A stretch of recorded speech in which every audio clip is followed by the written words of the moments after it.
बिस्मिल्लाह रहमान रहीम। अस्सलामु अलैकुम नाजरीन।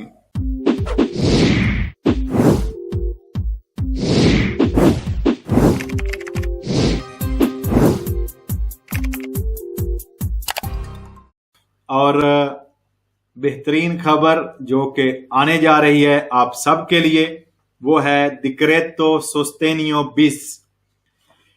डिक्रेटो सोस्टेनियो बिस की आमद है। 15 अप्रैल को फिनांस और इकोनॉमिक के वजीर सिन्योर दानिएले फ्रांको ने तमाम कौंसिली दी मिनिस्ट्री की तरफ से ओके ले लिया है।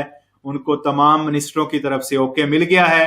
अब पार्लियामेंट से नए डिक्रेटो सोस्टेनियो बिस की मंजूरी होने जा रही है और इसमें बहुत सारे बोनस आ रहे हैं आपके लिए, जिसमें अपना काम करने वालों के लिए बोनस होगा, परदिता ईवा वालों के लिए होगा और तमाम जो वर्कर हैं, मजदूर हैं, उनके लिए काम करने वालों के लिए बोनस होगा।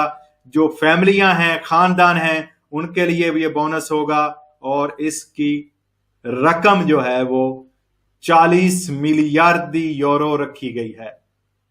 40 मिलियार्डी यूरो इन तमाम बोनसेस के लिए जो नया डिक्रेटो सोस्टेनियो बिस आने जा रहा है उसके लिए रखी गई है और अप्रैल के आखिर तक ये कानून जो है नया डिक्रेटो इंशाल्लाह मंजूर हो जाएगा और ऑलरेडी ये मिनिस्ट्रो दी कौंसिलियो से मंजूर हो गया है और इसकी नए तरीकाकार से आप तक तमाम जो मालूमात हैं वो भी इंशाल्लाह पहुंच जाएंगी और मैं भी पहुंचाता रहूंगा ताकि आप बर वक्त जो है इन मरात से फायदा उठा सकें।